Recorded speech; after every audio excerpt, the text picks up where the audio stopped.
મુરલીધર જય ગૌ માતા જય ઠાક અને એની ગૌશાળાની અંદર છે અને આપણે આજનું ટોપિક છે, આજનો વિષય છે કે ગૌ આધારિત ખેતી. ખેતીમાં ગાયનું મહત્વ શું શું મહત્વ છે અને ગાયની કઈ કઈ વસ્તુ ખેતીમાં અગત્યનો ભાગ ભજવે છે અને કેટલો ઉપયોગમાં છે, અને કોઈ ખેડૂત મિત્રોને ગાય આધારિત ખેતી કરવી હોય તો એ કરી શકે કે ના કરી શકે, અને કેટલું આકરું છે ને શું નથી, બધું આપણે મહેશભાઈ પાસેથી જાણીએ. જાય બહુ ઝાઝો ટાઈમ છે આ પોતાની ખેતીવાડી ને ગાયોની ઉપર ને બધું જે કરે છે, આપણે ખુદ એના પાસેથી જાણીએ. જય દ્વારકાધીશ, જય માતા. દર્શક મિત્રો, અત્યારે આપણે રમેશભાઈ જેમ વાત કરી એ આપણે મેઇન ટોપિક ઉપર વાત કરીએ તો ગાયનું ખેતીમાં મહત્વ શું, ગાયનું મહત્વ ખેતીમાં શું ઈ, અને ગાય આધારિત ખેતી અને ઓર્ગેનિક ખેતી, આ ત્રણ વિષય અલગ અલગ છે. બરાબર. જો એ બધાનું વિસ્તારપૂર્વક વાત કરીએ ને આપણે તો એ બહુ લાંબુ થઈ જાય, પણ ટૂંકમાં હું તમને બધી વાત કરી દઉં છું. એક તો ગાયનું ખેતીમાં મહત્વ શું, ગાય આધારિત ખેતી અને ઓર્ગેનિક ખેતીમાં ફેરફાર શું, એ તમને હું પેલા ટૂંકમાં સમજાવી દઉં.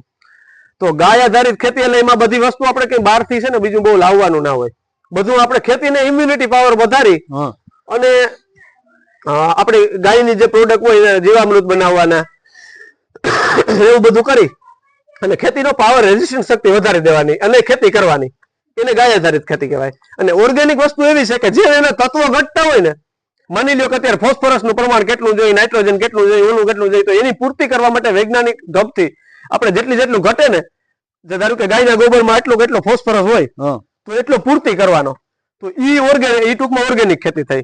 અને ઓર્ગેનિક ખેતી મુજબ તમે એના લેબ ટેસ્ટ કરાવો ને કાયદેસર, તો ગાયના ગોબરમાં આટલું ફોસ્ફરસ હોય ને, એટલું ઓલું હોય, ફલાણું હોય, ઢીકડું હોય, પછી એટલું તમે આપવા જાવ ને તો દેશી ખાતર થી માનીને કઈ પૂરું જ ના થાય. બરાબર. અને બહારથી આપણે ખરીદીએ ને જે ઓર્ગેનિક માં તો એ મોંઘું પડી જાય, તો રાસાયણિક ખેતી કરતા પણ અત્યારે મોંઘી થઈ જાય. ઓર્ગેનિક ખેતી રાસાયણિક ખાતર ખેતી કરતા પણ મોંઘી થઈ જાય. એ બે વિષય આખો અલગ છે, એને કોઈ સમજે નહીં ત્યાં સુધી કોઈ વસ્તુ થાય નહીં. બેને અત્યારે બધા આપણે મિક્સ કરી નાખીએ છીએ, એટલે આપણે એની અંદર સફળતા નથી મળતી. બરાબર. હવે આપણો મેઇન ટોપિક આજનો એવો છે કે ગાયનું ખેતીમાં મહત્વ કેટલું, તો ગાયની કઈ કઈ વસ્તુ એમાં કામ લાગે. જો ઓર્ગેનિક ખેતી કરતા હોય તો જીવામૃત બનાવવા માટે આપણે ગાયના ગોબર અને ગૌમૂત્ર કમ્પલસરી છે, એટલે એમાં જરૂર પડે. પછી ગાયનું દૂધ છે, અને ઈ દૂધ ને ગોળનો છંટકાવ કરીએ ને આપણે, તો એ ઘણી બધી રીતે કામ કરે છે. વધારે પૂરતા અત્યારે જે દૂધ ગોળનો પ્રયોગ ચાલ્યો ને એ ફ્લાવરિંગ સ્ટેજમાં જ ચાલ્યો છે. કોઈ પણ પાકમાં ફ્લાવરિંગ સ્ટેજમાં જ ચાલ્યો, કોઈ પણ પાકમાં ફ્લાવરિંગ સ્ટેજમાં બધા એવું કહે છે. પણ મેં તો બીજા પણ એના બેનિફિટ લીધેલા છે. હું તો એમ કહું કોઈ પણ સ્ટેજે ગોળ દૂધ કામ કરે, જો તમે એને વ્યવસ્થિત રીતે ઉપયોગ કરો ને. તો નાનો કુમળ છોડ હોય ને, તો ઠંડુ વાતાવરણ હોય, અત્યારે શિયાળો અને ચોમાસું ઠંડી હોય, તો ગોળનું પ્રમાણ રાખવાનું વધારે. અને દૂધ 150 ml દૂધ આપ્યું તો 100-150 ગ્રામ ગોળ નાખવાનો, 200 ગ્રામ એક પંપ, અને એવા વીઘે 2 પંપ જેવા છાંટી દેવાના. તો તમને જો ઉનાળો હોય, ગરમી હોય, ઉનાળાના પાકમાં સૌથી વધારે દૂધ ગોળનો રિઝલ્ટ કોઈને મળ્યા હોય તો ઉનાળા પાકમાં મળ્યા. પણ ઉનાળા પાકમાં છે ને દૂધ વધારે ફાયદો કરે ગોળ કરતા, ગોળની તાસીર થોડી ગરમ હોય. બરાબર. એટલે આ બધી વસ્તુ એવી હોય. અને બીજી વસ્તુ છે કે દૂધ ગોળ ફ્લાવરિંગમાં જબરજસ્ત ફાયદો, એમાં માઇક્રોન્યુટ્રન્સ ઘણા બધા હોય, એને કારણે એના બધાના તમને લાભ મળે છે. મારે એક વખત મેથીમાં મને મહી કરીને જાત આવે ને જે મહી, એમાં પણ ફાયદો મળ્યો હતો, કેમ કે આને થોડીક ચિકાસ થઈ જાય ને, એટલે મહી ચિકાસ જામે નહીં, એટલે મહીમાં પણ મને ફાયદો મળ્યો હતો. પણ આપણે મહીના ઉપદ્રવને અટકાવવા માટે દૂધ ગોળનો હું કોઈને સલાહ નથી કરતો તમે દૂધ ગોળ છાંટો, પણ મને ફાયદો એમાં મળ્યો હતો, કેમ કે મારે દૂધ ગોળ છાંટવાના હતા. મજૂર મને એવું કહેતા હતા કે મહેશભાઈ આમાં છાંટશું તકલીફ થશે, તો આમાં મહી ફૂલશે, અને અમુકની મહી જતી રહી હતી. એટલે અને બીજા નંબરમાં તો કેવી રીતને મિક્સ કરવું અને કેટલો સમય અગાઉ મિક્સ કરવાનું, કે તાત્કાલિક એક દિવસ અગાઉ કરી એ જ રીતે? કઈ નહીં, ઓગાળી દેવાનું આગલે દિવસે સાંજે. અત્યારે ગમે આગલે દિવસે સાંજે ઓગાળો ગોળ કોઈ ચાલે, નહીતર ગોળ ને બે ઓગળી જવું જોઈએ કાયદેસર, દૂધ ને ગોળ મિક્સ થઈ જવાનું. બરોબર. પછી એનો છંટકાવ કરી દેવાનો. બાકી એમાં બીજું કઈ છે નહીં. એમાં ગૌમૂત્ર પણ સાથે સાટી શકાય એવું નથી. બરોબર. છાસે સાટી શકાય, પણ દૂધ ગોળ ભેગી છાસ સાટી સારી નહીં. અને બીજી ખેત પેદાશમાં ગાયની છાસ પણ બહુ ઉપયોગી છે. છાસ છે ને એમાં પોટાશ થી માંડીને ઘણા તત્વો હોય, ફૂગનાશક, એન્ટીફંગલ હોય, ઉપરથી સ્પ્રે કરવામાં. હા બરોબર. એન્ટીફંગલ હોય. પછી ઘણા છાસ નો ઉપયોગ છે ને, ધારો કે 1 મહિનો 1.5 મહિનો જૂની છાસ હોય ને, એને ખાલી તમે હેઠા ઉપર છાંટી દો ને ખાલી એક ક્યારા વાર, તો ઘણા બધા તો એમ કે ભૂંડ ને આ અંતે એવા જનાવર થી ફાયદો મળે છે. બહુ સારી બાબત કહેવાય. કેમ કે એની વાસ આવે ને એટલે એ અંદર એન્ટર કરવાનું નથી પસંદ કરતા. આ ગાય આધારિત જે ખાતર છે આનો ઉપયોગ કરવામાં કેવી રીતનું ને ગોબર, ગાયનું ગોબર છે ને એ અતિ ઉપયોગી વસ્તુ છે. ભેંસના અને ગાયના ગોબરમાં ફરક શું? ગોબર જો કે બધીનું કોઈ પણ ગોબર છે, છાણ બધીનું ફાયદો કરે, પણ ગાય ને ભેંસ ને વૈજ્ઞાનિક રીતે બાયોલોજીકલ ટેસ્ટ થયેલા છે.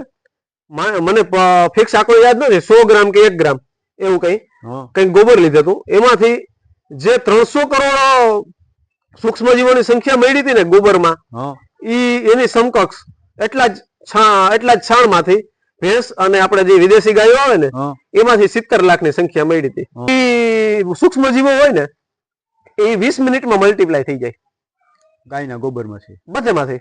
કોઈ પણ આપણા આ જમીન જીવતી હોય ને એટલે એની અંદર સૂક્ષ્મજીવો હોય, અને આપણે આ રાસાયણિક ખાતરનો વધારે પડતો ઉપયોગ કરીએ ને એટલે સૂક્ષ્મજીવોને મારી નાખીએ છીએ, એટલે એ નડતર રૂપ થાય છે. એટલે એ જે આપણા એક જાતના મજૂર જ છે, અળસિયા છે ને, એ ખેત મજૂર કહી શકાય. આપણું વગર ચૂકવણી કરી આપણું કામ કરે છે. ખેડૂત મિત્ર, હા, ખેડૂત મિત્ર કહેવાય. પછી ગૌમૂત્ર હોય ને તો એને ભરપૂર પ્રમાણમાં ફોસ્ફરસ હોય, એમાં ભરપૂર પ્રમાણમાં ફોસ્ફરસ હોય. પછી આપણે રાખ હોય ને, છાણાની રાખ હોય ને કદાચ, એમાં ભરપૂર પ્રમાણમાં ફોસ્ફરસ હોય.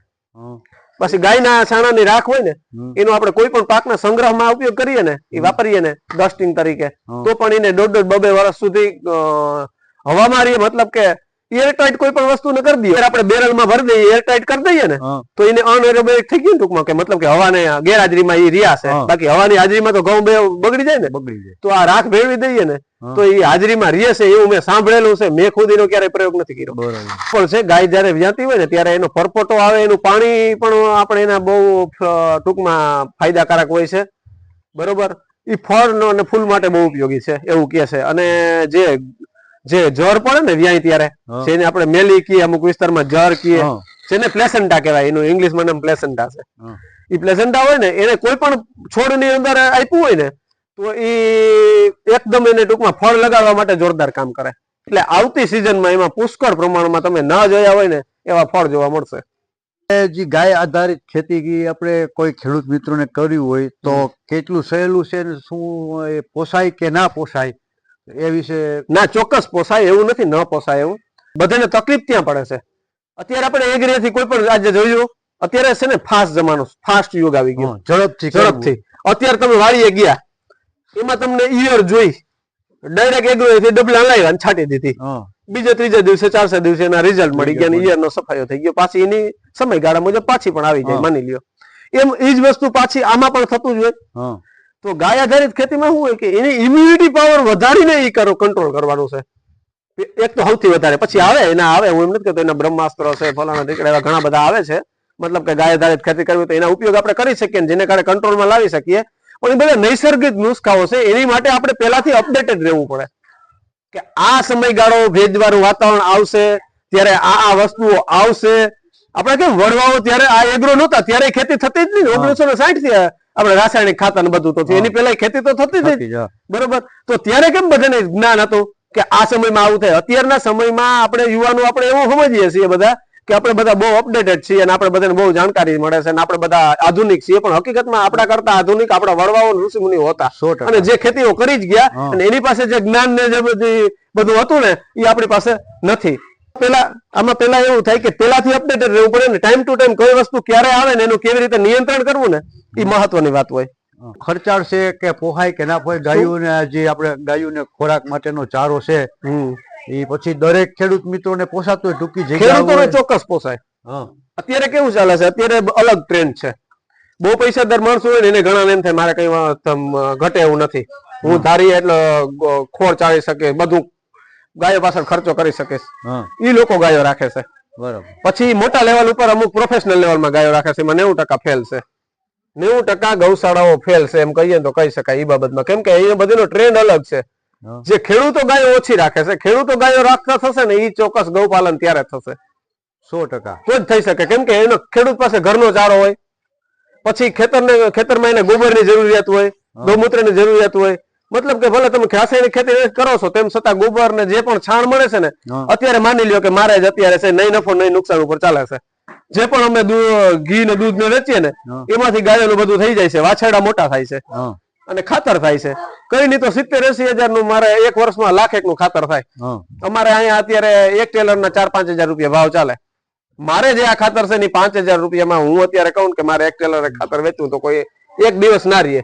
મતલબ જે ખાય છે એ તમને દે છે, એ દે ખાય એનું કન્વર્ટ કરી દે. માની લ્યો કે આપણને પોસાય, ખેડૂતોને પોસાય, પણ એની માટેનું છે ને એક પેઢીનું અંતર થઈ ગયું આપણે વચ્ચે.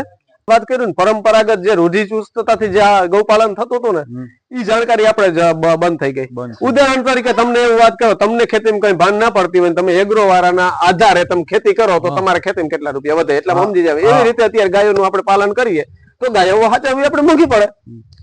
એટલે ફાઇનાન્શિયલ રીતે ગાયો કોઈને એમ નથી પોસાતી. બાકી આપણામાં જો કોઠાહૂજ હશે, આપણે જયારે તૈયાર થશું ને ત્યારે ખેડૂતોને ચોક્કસ પોસાશે. બીજા કોઈ લેવલે પ્રોફેસર ને પોસાય કે ના પોસાય એ મને ખબર નથી, પણ ખેડૂતોને આની ટોટલી વસ્તુ છે. આધારિત ખેતી માટે આપણે શું ઉપયોગમાં આવે, શું ઉપયોગી છે, કેટલી ઉપયોગી છે અને શું શું ફાયદાઓ છે, મહેશભાઈ પાસેથી જાણ્યું.